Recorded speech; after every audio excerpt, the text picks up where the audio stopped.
She's passionate about telling stories of amazing women who are rocking the world and empowering women to live, love, and thrive.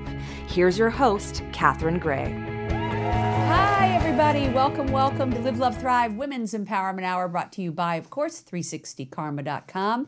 And we are so happy to have you with us today. And we are so happy to have Sahar with us today. 7 countries, 5 languages she speaks.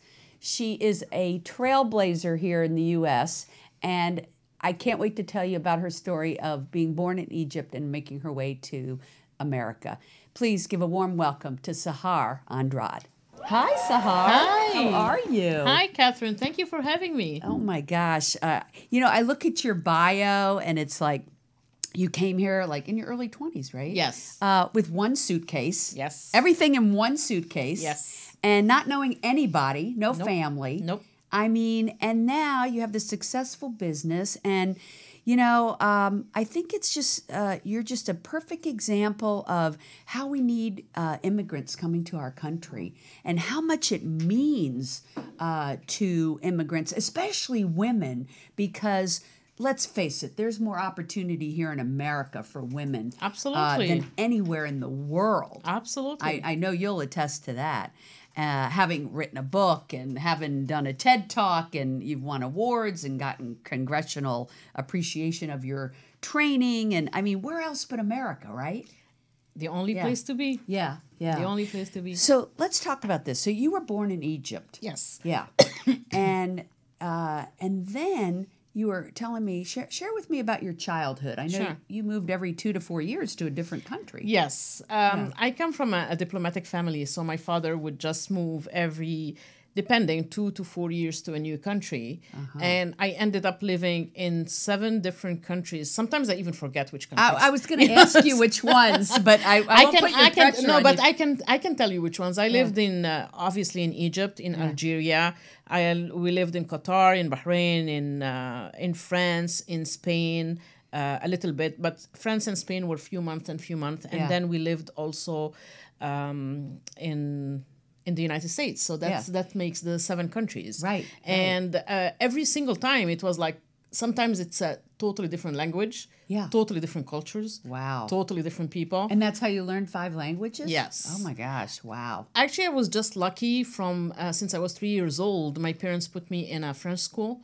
So I was learning French and Arabic. And then a few years later, we started learning English. And they say that children before 7 years old, they have something called theta waves.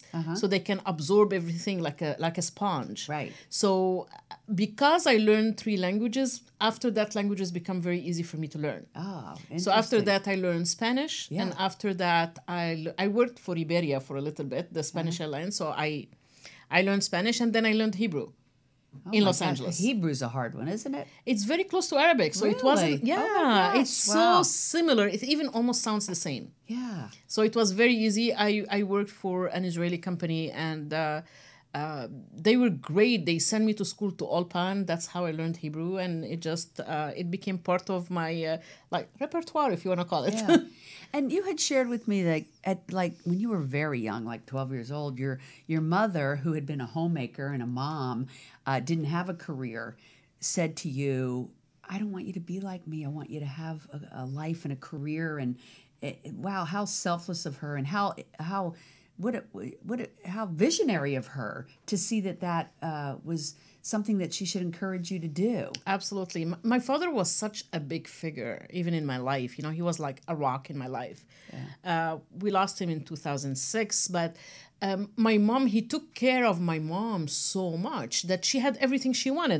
She didn't need to lift a finger. Right. So she was so spoiled, if we want to call it that way. And it's out of love that he did that. But I think now, thinking about it, I don't know if I would have been wanted to be that way, treated that way. I don't think I couldn't see you. I don't think so either. And like you said, that dynamic, which is very popular in many cultures and definitely was more popular in the 50s here in the United States, is like you said, it is out of love and stuff that people say, oh, you don't have to do anything. Yes. But don't you think every person needs to do something that speaks to their soul and makes them feel like they're contributing. I mean, certainly being a mom and raising a family is contributing. But once that job is done, I think there's a lot of women later in life that say, hey, I want to do something more to give back to the world and be like, I was here. I made a difference. Don't you think? Absolutely. Yeah. The thing is, like, I think the culture that I come from is it's like basically for women, you can't miss what you don't have. Yeah. So they haven't. Yes, there were some trailblazer women. I mean, that were even known in the 30s, 40s, 50s. And they made a lot change in the women movement in Egypt. But most of the women, they considered a career being a mom, making sure that their kids are very well mannered. I mean, we had etiquette lessons when we were kids, like how to walk, how to put your knife on the table, how and all that. But she was happy with what she was doing. And contrary to what everybody thinks, that everybody gets married but just because of, it's not a choice, you get assigned to a husband. Yeah. My mom was in love with my dad. Yeah. And she got married when she was 16 years old. Yeah. It was by choice. Yeah, she was one of the lucky ones. Yeah, exactly. Yeah. And my father was a great man. And I believe in 12 years old, like you said, I was supposed to go and meet my friends. And my father was a lot open-minded. I mean, he gave us our freedom. He trusted us. He was very stern when we were kids. But once we reached 11, 12, he became open-minded. One day I even asked him, why that change? He goes, I believe in children like being trees. So once you put the roots really well when they were kids, you don't worry about the branches. Right. Once you already had the essence, integrity. Exactly. Yeah. So at 12 years old, my dad was supposed to take me somewhere to meet my friends, and he couldn't make it. So I was crying. So my mom told me, why don't you go and take a cab? I'm like, what do you mean? I have never done it before. Yeah. And she goes like, why don't you go and take a cab? So I'm like, I've never done it before. That day she told me, this is the money. You're going to go get a cab. You're going to go meet your friends. She told me, I'm going to tell you this one time. I will never say it again. I never want to see you be like me. Wow. She goes like, it's not like I'm not happy. I'm very happy. I'm grateful, but I don't want you to be just not knowing where to go. Do you remember Glenn Close's speech at the Academy Awards this year when she, not the Academy Awards, the Golden Globe, when she won? And she said it made her sad when her mom was passing, that she said, I didn't feel like my life mattered. And I think everybody needs to feel like their life matters, like they've done something, and certainly, like I said, raising kids and all that is super important. Absolutely. But as moms and dads, all of that's important for both. And yet men still go out and do something that fulfills their soul and lets them use their gifts. And I think everybody has gifts, and are we using those gifts? Because that's what feeds our soul. And I think that's what she was saying. So bravo to them that they both encouraged you to be independent. And it seems like you didn't need a whole lot of nudging. No. And one of the things also that from the culture that I come from, I mean, they don't necessarily respect women's rights or that a woman can achieve this or that. And since I was a kid, I knew that if I wanted to be respected, you either have an engineering degree or a medical degree. This Right. is the only respect, more or less. Right. So that's why you went and got a medical degree. Yes, because Right. I wanted to have that power. I knew since I was a child that I wanted to have that power. I wanted to have the respect, and I wanted to have the money. Right. So that's what I did. But it has been fed into my head that the best thing that you could be, that you can be a medical doctor. Right. So I went without even thinking. Right. And I went very young into medical school because of the way we lived. But believe it or not, by the third year of medical school, I was miserable. Right. You were like, this isn't for me. This is not for me. Right. But I just and I couldn't think, is like, I'm trying to please my parents. Right. Because that's what they wanted for me. Yeah, it's good so you got in tune with that. Exactly. So how could I do something to please the people that you most love, Right. but be so miserable? Right. So you probably ventured off to America with your little suitcase going to find yourself. Absolutely. Yeah. And it took me a long time. It took a long time, right. Well, it is life is a journey. Yes. Yeah. So when you came here, and I know you got your citizenship. Yes. You were telling me that you just were filled with tears when you got that citizenship. Like it meant Oh my so God. much to you. What year was that? How long ago was that? I can't even remember. That was so long ago. Yeah. You know, and it just like I have shivers when I remember it. The day, the minute they asked us to stand up and raise our hand and do that, I'm almost like have tears in my eyes again. Right. It's so overwhelming. Yes. It just like, oh my God, I did it. Yes, you did it. After all that. Yes. Because believe it or not, it's not easy. The path to citizenship is not easy. No. It's not like what people want to let you know. Right. It's not that easy. Right. When I've had people on before and we've talked about this, and it is very difficult to become a citizen here. You have a lot of hoops you got to jump through. It takes many years. It's worth it. Yes. But it bothers me, the conversation around immigrants today, because I have them on my show every other week, and they are the hardest working, the most appreciative, the best people, and people that are born into our country often take it for granted. Yes. And I just think we need to embrace and appreciate immigrants more. So I'm always so happy to talk about that journey to coming here and what it took, and now what you're giving back as a citizen of the U.S. Absolutely. So let's talk about that, because your training programs have been acknowledged by, have gotten congressional acknowledgement. Yes. And you've also done, besides winning many awards for your training, and we're going to talk about what training you do. Let's talk about the training that you do, since it has gotten a lot of accolades. And then I want to talk about some ancillary things that you've done, like your book that helps entrepreneurs and your TED Talk. But tell me about your training. How did you start this business? I know you and I met at LAGLCC, the chamber, in West Hollywood. And it was really, you were explaining to me West Hollywood, an event there that gave you a leg up to launch your business, which was the Women's Leadership Conference. Yes. And it's a great city. It really, I love it. I love West Hollywood. And Lindsay and Lauren and the council really get behind women's empowerment programs. I know they've gotten Abby behind. before. Yes, and Abby Land. I know they've gotten behind my conferences and now my She Angels, which you're part of, one of our coaches for She Angels. And for those that don't know, sheangels.com is for women to apply to get funding and mentorship. Yes. So tell me about your program. What sets you apart? Who do you work with? Tell me a little bit about it. Absolutely.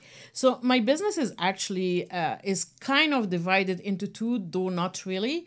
The first part is I do diversity, culture, competence, and leadership. Corporate leadership or executive leadership.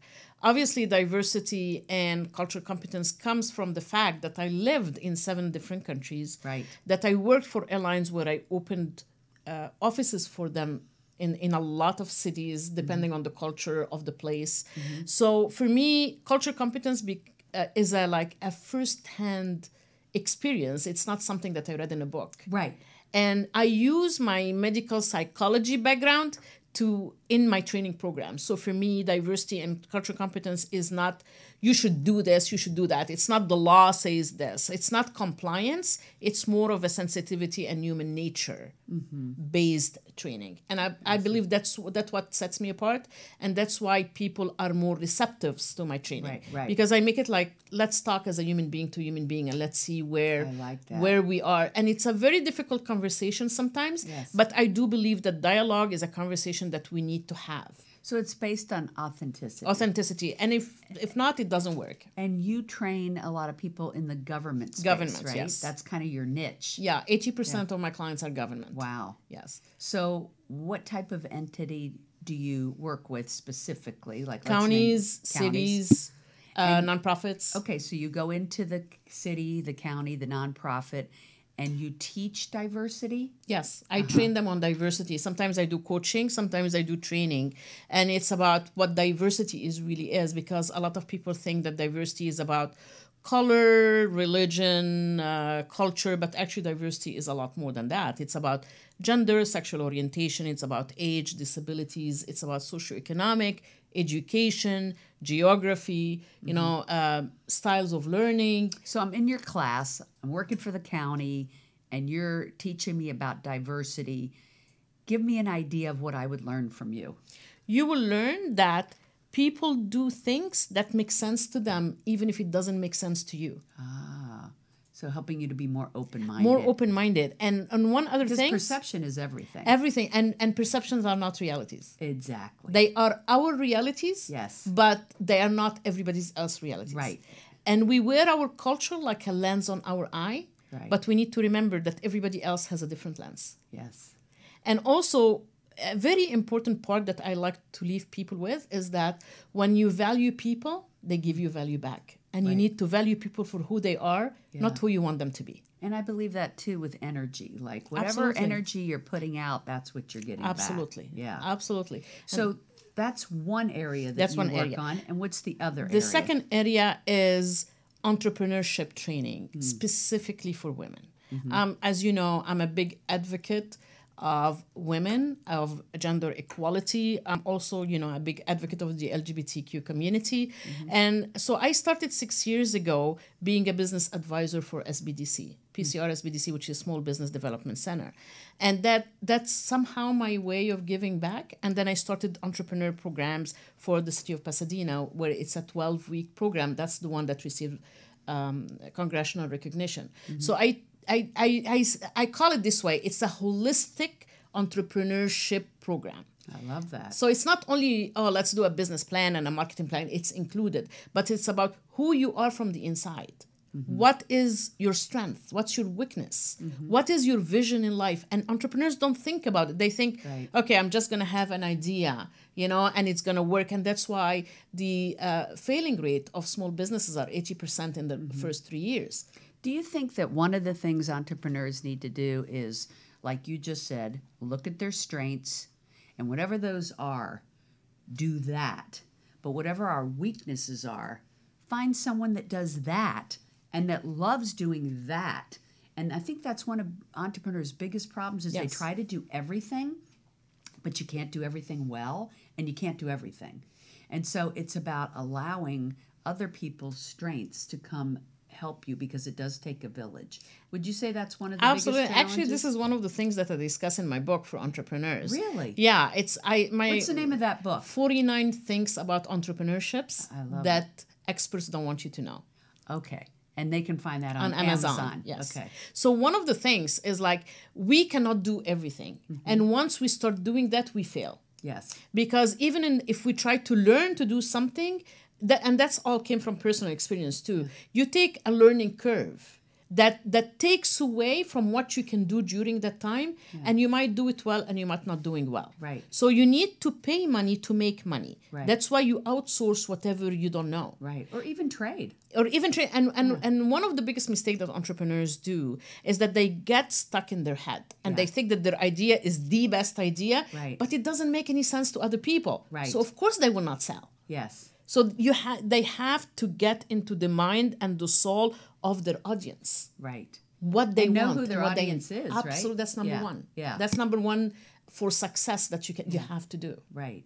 So that's what makes me do the entrepreneur, and also I do a lot of gender equality trainings, especially for women.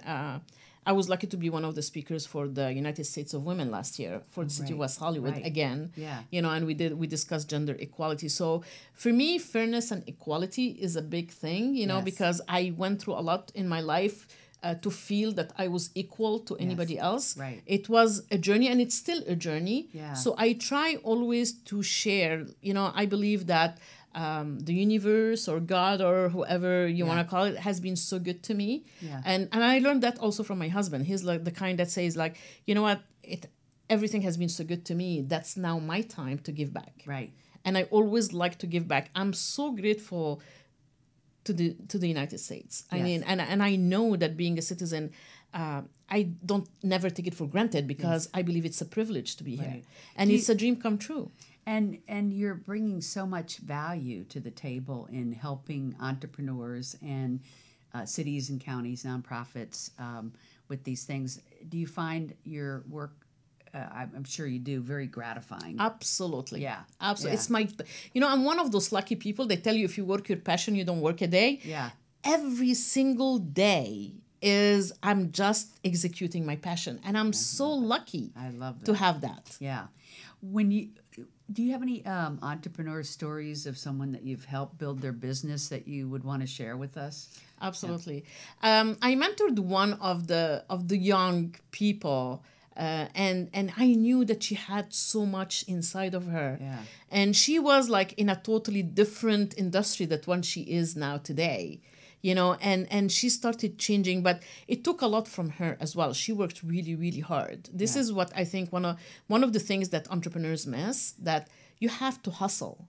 Oh, yeah. Every minute of the day. Yeah. If you want to succeed. Right. Okay. And hustle is not a bad word. It's Yes. actually like really go after what you need. And you Yes. have to work hard and you have to expand.